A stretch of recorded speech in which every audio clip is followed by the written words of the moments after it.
Let's discuss how to factor by grouping. In this case, we have polynomials with 4 terms, or possibly more, though in our class we're going to focus on 4 terms. It may be possible to factor a polynomial containing 4 or more terms by removing common factors from groups of terms. So in this first example, written out, ax plus ay plus bx plus by. Notice we have 2 terms with a's, 2 terms with b's, 2 terms with x's, and 2 terms with y's, but they're all mixed up. So we can try to group them and see if we can come up with some common factors out of that grouping.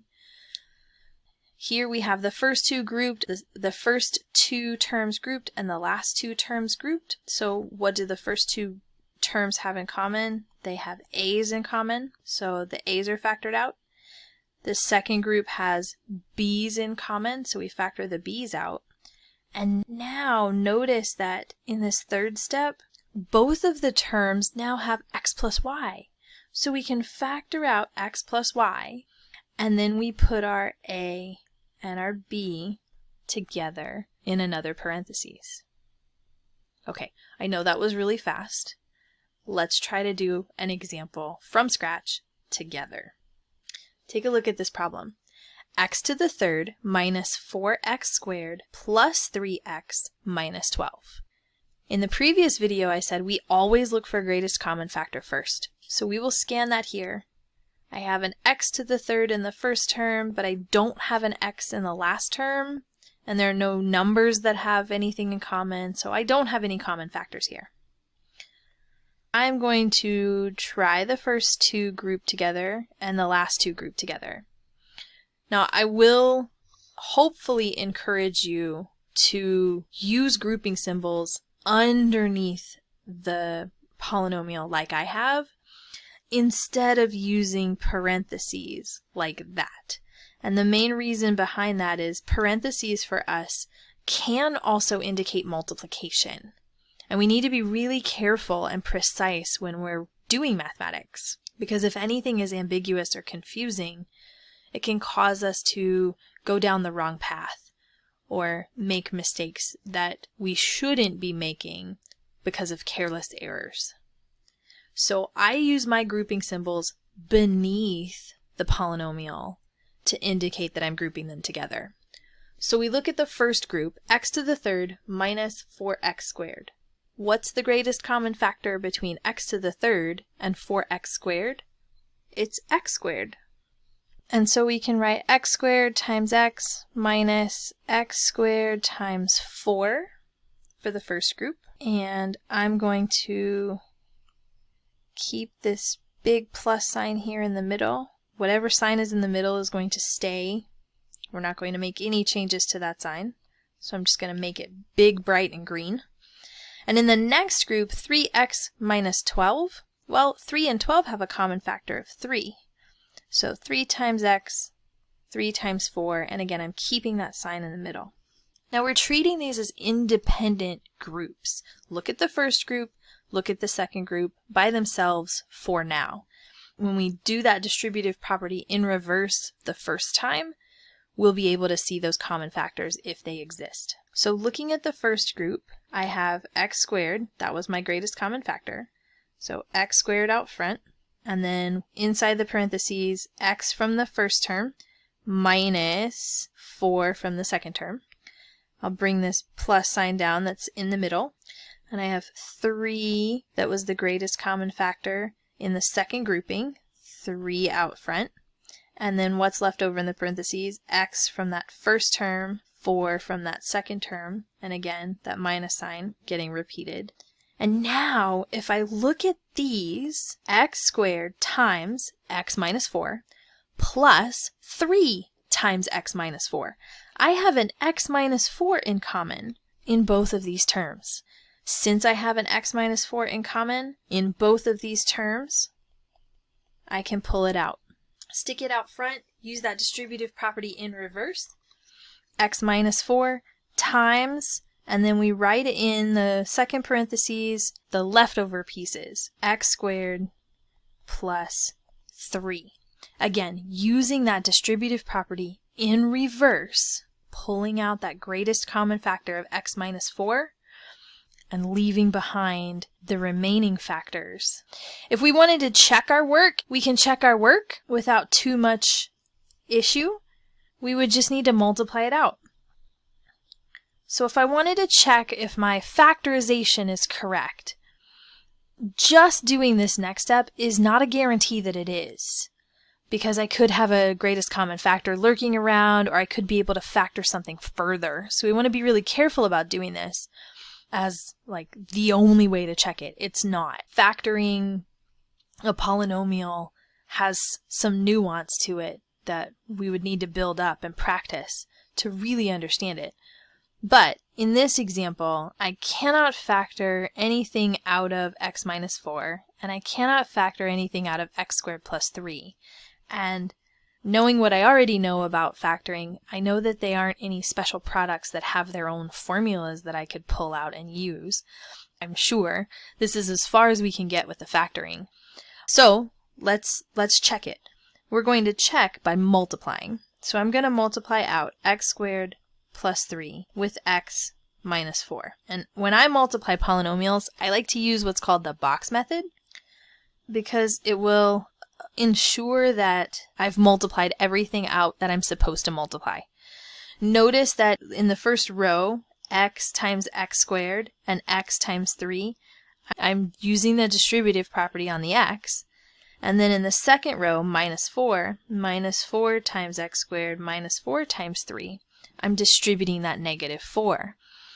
You could also think about this only in this instance as FOIL, first, outer, inner, last, but that only works for two binomials like we have here, so that's why I don't like to use that one. It's only good for one specific type of factorization. So I use the box method because it works, and it works for all factorizations of polynomials. And we can multiply out, so x squared times x to the third, 3x minus 4x squared minus 12, and hopefully you can see all of those terms with the correct signs in our given problem. So we worked it out. Let's take a look at number 20 in the packet, and unfortunately 22 right below it, it's the same problem, so we're going to just white that one out. Ghost problem. I don't know why I didn't check myself before I printed these, but is what it is. Alright, 15x squared plus 10x plus 12x plus 8. At this time, pause the video, see if you can come up with the grouping and then the ultimate factorization without my guidance at first. If you get stuck, it's okay to resume and see if you can get some help from my instruction. But try it on your own first, see if you can do it, and then resume for the solution. So just like before, we're going to take the first two and the last two and group them. And 15x squared and 10x, 15 and 10 have a 5 in common, and I have an x in the 10x. So I'm going to let my greatest common factor be 5x. 5 times 3 is 15. 5 times 2 is 10. I'll keep this plus sign here in the middle. 12x and 8 have 4 in common. 4 times 3x. 4 times 2 will give me 8. And then I look at the first group, 5x and 5x will come out. 5x times 3x plus 2. And in the second group, 4 and 4, 3x plus 2. And hopefully you see it, 3x plus 2's. 3x plus 2 is my greatest common factor in this step. And we write our leftover bits, 5x plus 4. I have several examples remaining for factoring by grouping, and I want to try one more. I'm going to skip down to the very last one on number 24. But if you want to try 21 and 23 on your own, by all means, try them. I'll have the answers in the OneNote so you can check your work. Let's take a look at 24. 6x squared minus 3x minus 2x plus 1. So just like before, we'll group the first two, group the last two. 6 and 3 have a 3 in common. And I have x squared and x, so I can pull out an x. 3x times 2x is 6x. 3x times 1 is 3x. And this time we have a subtraction in the middle, so we're going to keep that subtraction in the middle. But we're going to be really careful about our next step. So because the subtraction here in the very middle of the problem, when we look at our greatest common factor here, 2x and 1, we only have 1 in common.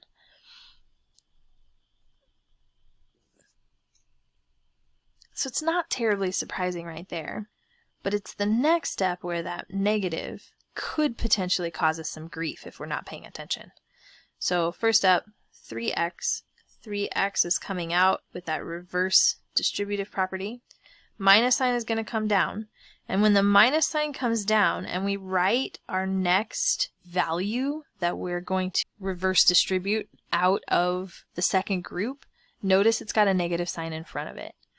Because the 1 comes out negative, it changes what happens inside the parentheses. So I have 2x for the first term, but I don't have plus 1 here.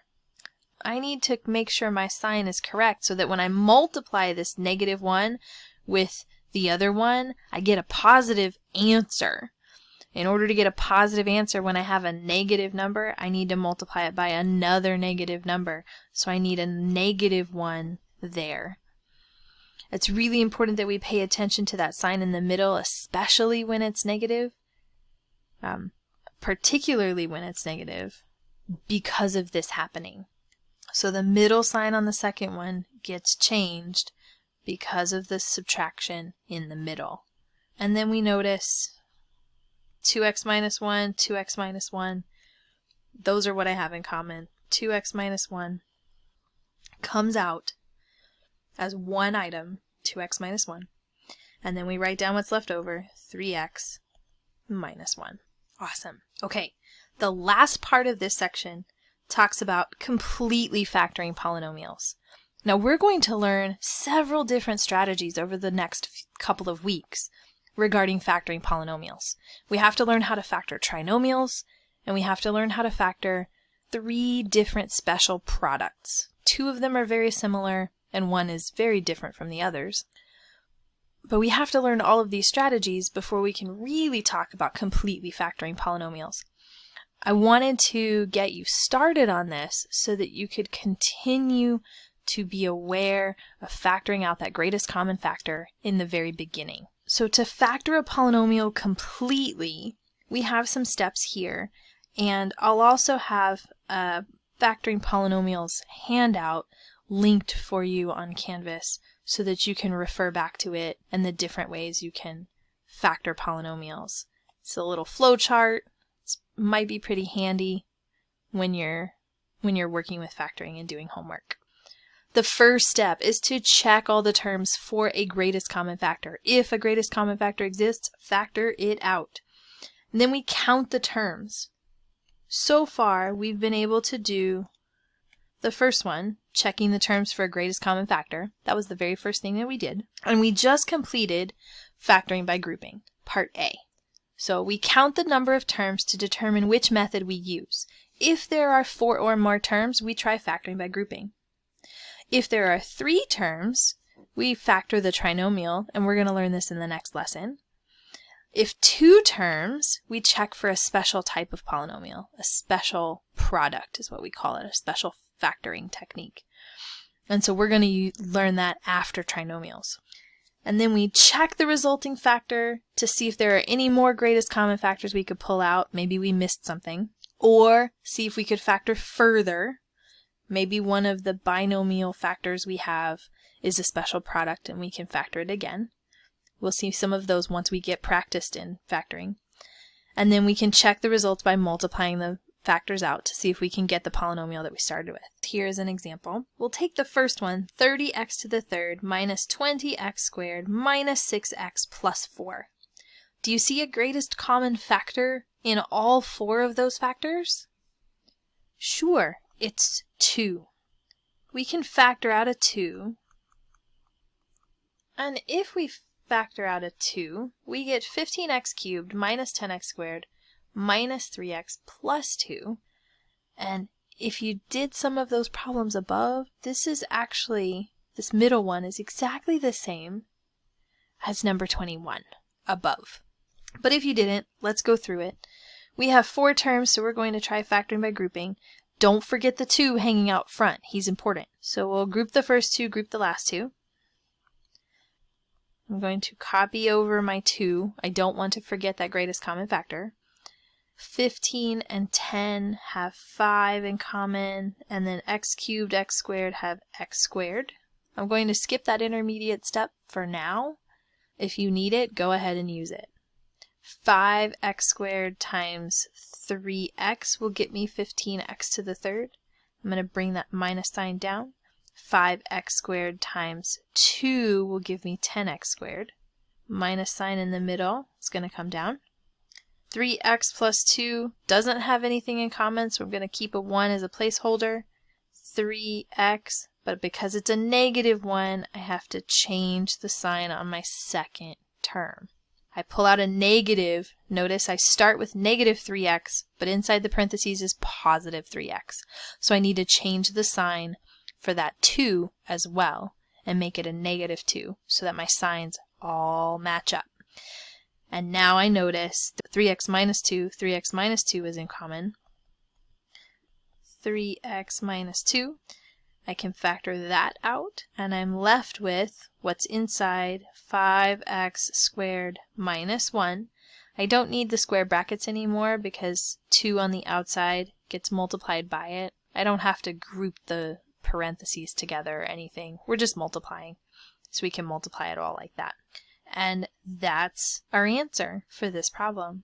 Looking at the next one, I don't have any x or z's in the last term, so I don't have any variables in common. And the first term doesn't have any numbers, so I really don't have a greatest common factor that I can factor out.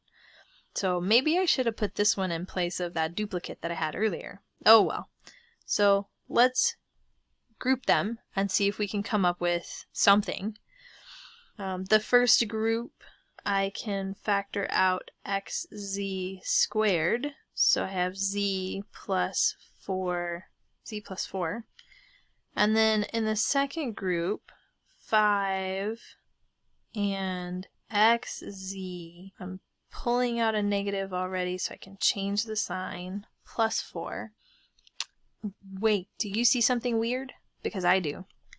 This second parentheses has an x in it. The first one does not. These are not the same.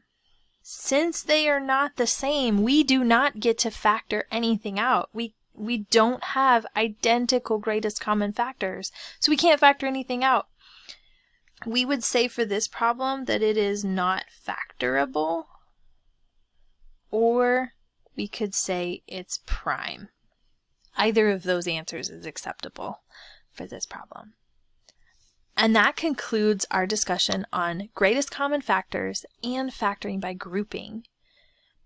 In the next lesson, we're going to talk about factoring trinomials, polynomials with 3 terms.